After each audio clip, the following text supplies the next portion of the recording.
Hello everyone, I am Citizens Spokesperson Westropp-Evans, and today is August 12th, 2024. This is the daily briefing of the Israeli Citizen Spokesperson's office, and we're live on Instagram, X, YouTube, and LinkedIn, and available afterwards wherever you get your podcasts. Please start submitting questions in the chat, and as always, please like and subscribe in order to help us reach out to that wider audience. It genuinely helps. So today is day 311 of the October 7th war and the Hamas hostage crisis. Hamas abuses children in captivity. Shrapnel, untreated for so long, it could no longer be surgically removed. Diseases, including typhus, spotted fever, skin infection, children covered in insect bites, extremely severe infestations of head lice, weight loss, muscle damage, young children with severe psychological trauma. All this is what doctors say 26 women and children taken from Israel on October 7th have experienced in Hamas's terror dungeons. The doctors published their findings in the pediatric medical journal Acta Pediatricia. That is what Hamas child abusers did to 26 women and children for months. And it's how they've been abusing remaining hostages from Israel for over 10 months now, since October 7th. Hamas is still abusing children. Ariel Bibas just marked his 5th birthday in Hamas captivity. And his younger brother, Kfir, spent his 1st birthday with Hamas. Kfir Bibas has spent more of his short life a hostage of Hamas than he spent it ever free. The war that Hamas declared on October 7th cannot end with Hamas child abusers still in power. It cannot end with innocent children, their parents and grandparents being held hostage by Hamas. We must state loudly the ongoing call for the 3 Ds. Destroy Hamas, demilitarize the Gaza Strip, and de-radicalize Gazan society. The war cannot end with Hamas able to carry out another October 7th, as Hamas has repeatedly promised they will do again and again. And the hostages must be freed from the Hamas abusers now. From all corners and without trepidation, the world must demand their immediate release. So this is a call to you watching now. Tell your leaders to tell Hamas and its backers, Qatar, Turkey, and Iran, to let them go now. Now, in that vein, it is encouraging to see that today's joint statement from the leaders of the UK, France, and Germany. They're endorsing the US call for negotiations in order to get a release of hostages, because Hamas is again refusing to release our hostages. Hamas is not only refusing to negotiate in good faith, Hamas is actually refusing to negotiate at all. The world needs to demand Hamas release the hostages immediately and unconditionally. It shouldn't be begging murderers to come to the table. Hamas's leader, Sinwar, from deep within his bunker hiding place, says he has Israel right where he wants it. He's happy to keep fighting to the last drop of Gazan blood, sacrificing his own people for his ideological cause, while keeping baby Kfir close at hand as an insurance policy to protect him even further. And it's crucial that our allies continue to send a message to the Hamas murderers and child abductors and to their Iranian benefactors. This ends with hostages out today and no Hamas able to take hostages out tomorrow. UK Prime Minister Starmer, President Macron, and Chancellor Scholz sent another message to Tehran, this time directly, stating, don't. Don't dare attack Israel. Don't dare send your proxy armies to attack Israel from Lebanon, Syria, Iraq, or Yemen. The diplomatic effort to contain Tehran's tyrannical caliphate comes alongside military preparation to defend the people of Israel from the Iranian regime's threat to murder them. And right now, the latest Israeli intelligence indicates that the Islamic Republic of Iran is still planning on launching its attack imminently.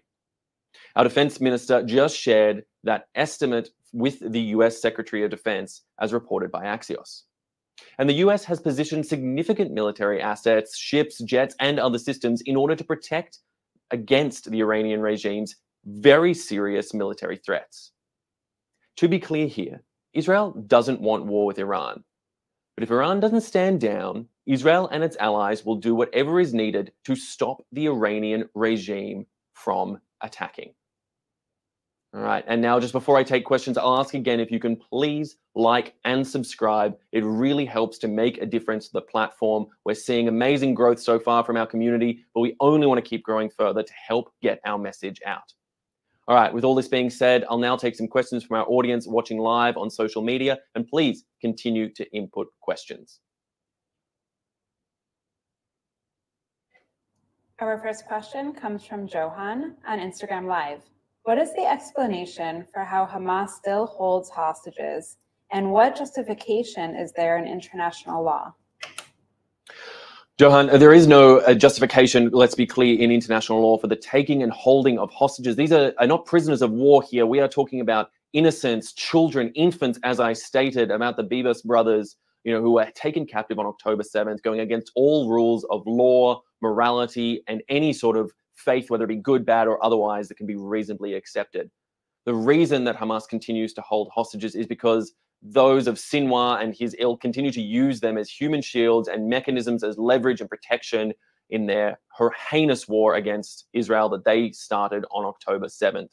This is so important that we rectify, that we get the hostages back home. And that is the key message that I want people to be able to take away from today's briefing, and probably from many briefings still to come, until we get that change in the status quo on the ground. There's no legal justification for this sort of action. There is no legal justification for the abuse of children. That is never justified under any form of law, whether it be international, whether it be religious. No matter what your source of law is, never has it been acceptable to abuse, harm, murder, rape, kill, whatever it may be, children and innocents anywhere. And this is exactly what we've seen from the terror army of Hamas, and is exactly the reason why Israel cannot stand to keep these terrorists alive and functioning on their doorstep, and why we are seeing the actions happen in Gaza as they are right now. This is on the heads of Hamas, of Sinwar, and his other fellow leadership, and is why it is the onus is on them and the responsibility is on them to rectify this by returning the hostages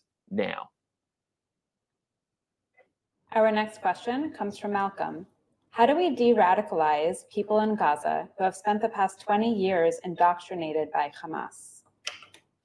Malcolm, well, thank you for that critical question, because that really is the crux of what we need to deal with here. Obviously, in the short term, the imminent goal and resolve here is returning the hostages, ending this war, getting Hamas dismantled. But you will be left with a population in Gaza of over 2 million that have faced now close to 2 decades of Hamas radicalization and will need to be de-radicalized. And that can happen at a number of different levels. Key parts that we can see taking into place there are actions against those who help to provide education and support to the community there in Gaza. Humanitarian organizations, UNRWA, and other organizations out there who help to provide the key educational materials, and ensuring that those educational materials are properly vetted, that they do not promote radicalization, that they do not promote notions of jihad or of war or of radicalization against Israel or the Jewish people, and that they help to bring the population back to a sense of normalcy. Likewise, helping to ensure that there is a civilian-run, demilitarized government operating within the Gaza Strip, unlike Hamas has done so for the past 17 years, that has held the Gazan population in check through tyrannical, authoritarian rule, to actually get to a state where you can have something resembling free, fair, liberal, perhaps even liberal democracy in the future in the Gaza Strip. There is so much potentiality there. There is so much scope for development, but it needs to come on the basis of a removal of Hamas, a return of the hostages, and, as we said, an all-purpose, all-encompassing de-radicalization with the help and goodwill of the international community to work alongside them. That really is a key and critical question. So, Malcolm, I'll say again, thank you so much for that. That is the sort of way we need to be thinking about the approaches to de-radicalization in the future in Gaza, because over the long term, that is the only way we will really reach any sort sense of normalcy, of peace, of security here in Israel and in the Middle East as a whole. Our next question comes from Instagram Live. Is there any intelligence to confirm that the hostages are still alive? Unfortunately, not really. At the moment, there isn't. No, Israel is not entirely sure of the state of any particular hostages. Certainly, there are some that are understood to no longer be living. But as for the remaining, it is not 100% clear what status they are in at the moment. I mean, as it stands right now, if we understood the status, as we saw during the miraculous rescue of 4 hostages just a few months ago, Israel would be going in with the best capabilities they can to try and rescue these hostages and bring them back alive and safe. But as it stands right now, we do not really have clear answers to that question. And a key part of that is an important fact that we must remember, and something that you can speak about going forward, is the Red Cross has at no point been able to access the hostages taken on October 7th, to actually verify their condition, to verify that they are there, what state they're in, are they being treated humanely or fairly. The only accounts we have are from those rescued hostages and returned hostages that we have seen back from the Gaza Strip, who have been able to give some statements about the state of various other hostages that were being held in or around the same areas as they were at various points in time. But obviously, that intelligence goes out of date and dates very quickly. So as it stands right now, frankly, there is no publicly known information about the state of any particular hostages. But I can tell you who do know, and that is the leadership of Hamas, who are in charge and holding these hostages still. And again, to return back to that key point, the onus is on them to ensure that those hostages are returned in, unfortunately, whatever state they may be in now. But this must end now, and we must get that information clearly, succinctly, and without doubt, by returning the hostages back to Israel so we can move forward with our lives after October 7th. Our next question comes from Shiza on Instagram Live. How do we get the Australian government and other governments around the world to understand the threat and risk of radicalization against democracy? Well, there is one clear message that we can all do right here. We have a community thousands strong, tens of thousands strong, possibly hundreds of thousands and more. But here on this platform, that is exactly what we're trying to do, and get this community to rally together in order to go out to speak to your elected leaders. Most of you who are listening now live in democracies or have elected leaders or leadership that you are able to speak to. Write letters, make phone calls, go to public meetings, be the ones to stand up and speak out for Israel, to speak out for the hostages, to speak out against Hamas and their tyrannical rule, their terrorist army rule, and to speak out against all those who would fight against fair liberalism, democratic principles and values, and to go out into your communities and spread that message around the world. We, supporters of Israel of all shapes, sizes, and ilks, really have a power when we work together at that grassroots level to help fight for change. And I think that is the real key message of what we do here, at the Israeli Citizens Spokesperson's office. That's why we get up here every day to give these briefings, because we want to arm you with the information that you need to be able to go out and speak to your elected officials. And that's how we get governments from Australia, from the UK, Canada, France, Germany, the United States, wherever you may be in the world, India, it doesn't matter. Wherever you are, go out and speak to your elected leaders and rally for change, push for a different attitude, and get them to understand that the inhuman actions of the like of the terrorist army of Hamas cannot be allowed to stand, cannot be justified under any measure, and that any weakness shown towards them and their ideas risks further the lives and lowers the likelihood of the return of our hostages to come back to us. So again, we can try and move forward with some semblance of closure and development from the situation we find ourselves now in, this unbearable status quo. Our next question comes from Madry. There's been talk about trying to overwhelm the Iron Dome. Is this actually possible, and what should we prepare for on Tisha B'Av? Unfortunately, yes, it is possible to some degree. I mean, the Iron Dome, while an almost miraculous system of incredible technology that allows counter-striking rockets to take down and intercept rockets being fired into Israeli territory, is a fallible system. It is not 100%, and it does always present a risk that even 1% can get through. But 1% of 10,000 rockets, it is still a scary number to be fired, particularly when the rockets are fired indiscriminately or aim at civilian areas or a civilian infrastructure or anywhere around where people may be hurt.